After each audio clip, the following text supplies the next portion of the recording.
Olá, caros alunos da Rede Municipal de Educação de Altamira. Me chamo professor Sidney. A gente vai trabalhar um pouquinho aí da história do que a gente já viu no início do ano, repassando para vocês, turmas do 6º ano, tá? Por favor, prestem bem atenção, estudem bastante em casa, leiam, tá? Que a gente vai estar repassando esse conteúdo. Um dos primeiros assuntos que a gente tem no primeiro bimestre com as turmas do 6º ano, umas turmazinhas legais que a gente trabalha, é o estudo do ensino da história. Então, a gente vai aqui abordar um pouco sobre esse tema. O estudo da história, né? Para que serve? O que é a história? Por que estudar história? Para que estudar história? Então, esses questionamentos, eles são fundamentais, principalmente para as turmas do 6º ano que estão aí iniciando o Fundamental Maior, é super interessante. Então, caros alunos, prestem bem atenção nessas 4 perguntinhas que elas vão nortear o nosso trabalho aqui, tá bom? Prestem bem atenção nelas. O que é a história? Outro 4 pontos, pessoal, prestem bem atenção aí, porque ela é de fundamental importância. A história é uma ciência, ela é uma narrativa, ela conta o passado, ela é uma investigação. Então, isso a gente vai estar tentando descobrir e levando ao conhecimento de vocês. História vem do grego histó, tá? É bem interessante. A utilização da palavra história pela primeira vez foi na Grécia Antiga. Ela origina-se do histor, é uma palavra grega que significa testemunho. Depois, a história foi identificada como narração e, posteriormente, essa história ela vai ser considerada um material da didática, que seria ensinar e criar. Tá? Então, é fundamental que a gente entenda isso, até que ponto ela chegou e hoje ela nos transmite este conhecimento.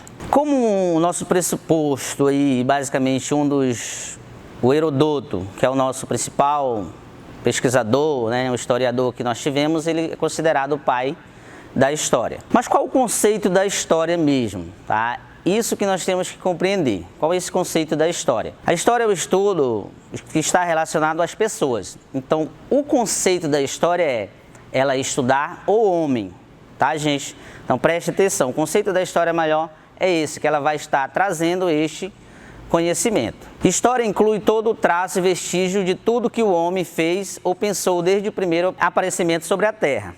Tá? Então, isso, Robson, ele vai fazer esse estudo baseado, e ele cita essa frase, por exemplo, tá bom? Então, Herodoto, basicamente, é o pai aí da história, considerado um dos maiores pesquisadores, historiadores que nós tivemos. Mas qual o conceito de história mesmo? Então, história, basicamente, ela é nada mais do que o estudo da vida humana, as suas relações com o meio ambiente, com os próprios seres. Então, a história ela vai trazer esse conceito para que a gente possa estar entendendo o estudo dela. Segundo Hobbes, a história inclui todo o traço e vestígio de tudo que o homem fez ou pensou desde o seu primeiro aparecimento sobre a Terra. Ou seja, basicamente, quando você nasce, você já começa a construir a sua história. Então, você começa a fazer parte da história, nem que seja da sua própria história, para depois de um conjunto dentro de uma sociedade, de uma civilização, de um povo. Segundo Cadon também, ele fala que a história é o registro da sociedade humana ou civilização mundial, das mudanças que acontecem da natureza dessa sociedade. Então, o estudo de uma sociedade se traz para o conceito de história. Então, história basicamente, história é justamente o processo dinâmico, o estudo, a ação dos homens, o estudo do passado, a ciência dos homens do tempo, é a narração dos fatos. Então, a história ela inclui todos esses componentes aí. Ela é necessário que a gente compreenda isso para estar também entendendo o contexto que é o estudo da história. Para o historiador francês Marc Bloch, história se define assim. Então, é bem interessante que vocês observem a forma que ele descreveu aí, para que a gente entenda o conceito da história. Tá? Então, ele fala que a ciência, estudo, homem, tempo. Então, ele relata bem aí, incluindo que ele coloca a ciência que estuda o homem no tempo. Tá? Então, essa é a visão que se tem, segundo o historiador francês Marc Bloch. Baseado no conceito do historiador Marc Bloch, a história é, portanto, a ciência que estuda a vida humana através do tempo. Essa é a compreensão que nós não podemos deixar passar, tá? Que a gente possa estar visando isto, que a história tem essa visão, é o estudo do homem no tempo. Para que estudar a história? Um dos principais objetivos da história é resgatar os aspectos culturais de um determinado povo ou região, para entendimento de um processo de desenvolvimento. Tá? Entender o passado também é importante. Por que é importante entender o passado? Porque só assim nós podemos compreender o presente. Isso é fundamental até nos nossos dias atuais. Tá? Então, compreendemos o passado. O que aconteceu no passado que possa estar refletindo aqui no presente? Isso é fundamental, o nosso conhecimento e esse estudo. Por isso a história se torna uma didática, ou seja, ela vai para a sala de aula. O ensinar, o criar, o aprender, o resgatar, o investigar, tudo isso é super importante. Qual o objetivo de estudo da história? Tá? Segundo Mark Bloch, por exemplo, ele diz que a ideia que o passado passa a ser objeto de uma ciência é absurdo. O objeto da história é, por natureza, o homem. Tá? Então, o que ele quis dizer? Nós não estudamos o passado, nós estudamos o homem no passado. Estudamos as civilizações, as pessoas, os grupos, os clãs, a sociedade que viveu no passado. Nós não estamos estudando certamente o passado. Tá? A gente vai estudar como eles viviam, de que forma eles se adaptavam à natureza. Tudo isso é fundamental. O homem como um sujeito histórico. Ou seja, como a gente já viu anterior, o homem ele se torna um sujeito histórico a partir do momento que ele nasce. Então ele começa a construir sua própria história. E assim ele vai se englobando a todos. Os povos indígenas têm um contexto histórico a nível de Brasil, a nível de mundo. As civilizações, todas elas tiveram, portanto, sua base voltada na história. Por isso há esse estudo. Ele é fundamental para que a gente conheça o que nós temos hoje, compreendemos o que está pautado hoje para a gente. A história tem auxílio de outras ciências. É tão importante que a gente perceba que a história ela não caminha só. A história ela tem outras ciências que os respaldam para os seus estudos. E isso é fundamental. Entre elas nós vamos ter a antropologia, a paleontologia, a paleografia, vamos ter arqueologias. Essas ciências é que vão nortear, de fato, os registros de acontecimentos passados, tá? E a civilização passada, de uma sociedade como um todo passada, tá? A antropologia, o que a antropologia estuda? Estuda o homem e suas relações. A paleontologia estuda os fósseis. A paleografia estuda as escritas antigas, que é fundamental, através das pinturas rupestres, algumas marcas deixadas, alguns escritos em tábuas encontrados. Então, a paleografia ela vai ser fundamental aí. E a arqueologia também, que estuda a cultura material de povos antigos. Então, isso é fundamental para que se paute e fundamente o trabalho do historiador. Quem é o responsável pelas informações e pelos dados da pesquisa? Nada mais, nada menos do que o historiador.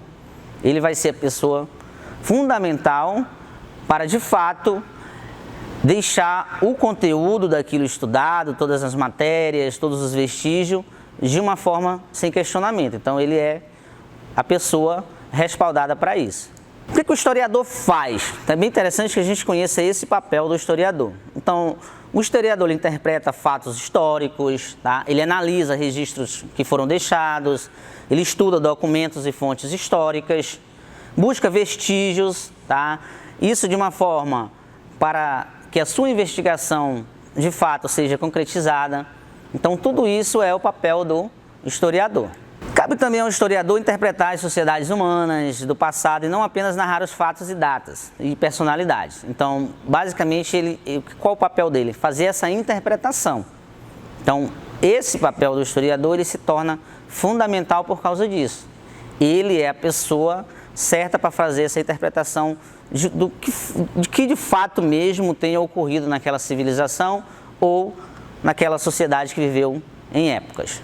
Para isso, para ser respaldado, ele se baseia nas fontes históricas. Então, as fontes históricas, elas são essenciais, tá?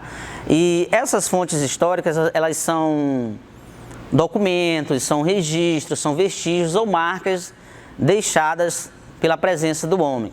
O que é importante saber também? Que as fontes históricas são constituídas por elementos que o homem fez e deixou no passado. Então, algo que ele deixou lá no passado vai ser motivo de investigação. Ela vai se tornar uma fonte e algum vestígio ali para investigações. Podemos citar aí os monumentos, templos, esculturas, pinturas e outros objetos em geral. São considerados vestígios. E essas fontes históricas, elas podem ser as fontes escritas, né, ou fontes não escritas, que podemos chamar de fontes orais também, pode ser isso. E nas fontes escritas podemos citar algumas, como os documentos oficiais, podem ser cartas, podem ser diários, pode ser registros contábeis, jornais antigos, tudo isso vai ser uma fonte escrita, já está dizendo, né, que é algo escrito. E fontes orais, ou fontes as não escritas, que nós chamamos, pode ser relatos, entrevistas, lendas, mitos, tudo isso vai ser uma fonte orais ou não escrita, que também vai paudar o trabalho do historiador e das outras ciências que aqui eu citei. É importante saber, todos os bens móveis, imóveis, naturais, que possuam um valor significativo para uma sociedade, eles podendo ser estético, artístico ou documental, ele pode se tornar um patrimônio histórico. Tá? A gente vai ter em várias cidades, a gente vai ter construções que são patrimônio histórico do país, do estado, do município ou até patrimônio histórico mundial. Então é muito importante isso.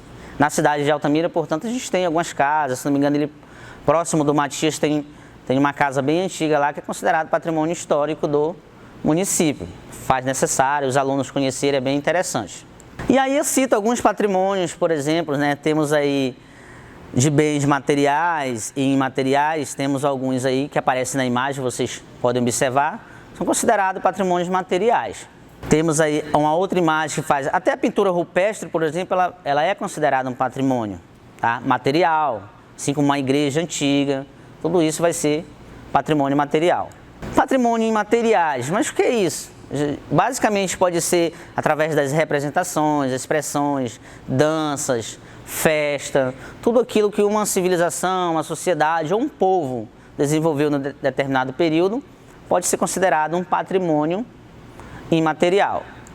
E a gente finaliza aqui com uma sugestão de atividade para todos os alunos do 6º ano, continuem estudando, façam essa atividadezinha em casa, tá? Desenvolvam melhor o conhecimento, mais ainda através da leitura e mais, permaneçam em casa, continuem em casa, até que todos os nossos problemas aí sejam resolvidos e nós podemos se encontrar novamente em sala de aula. Obrigado a todos.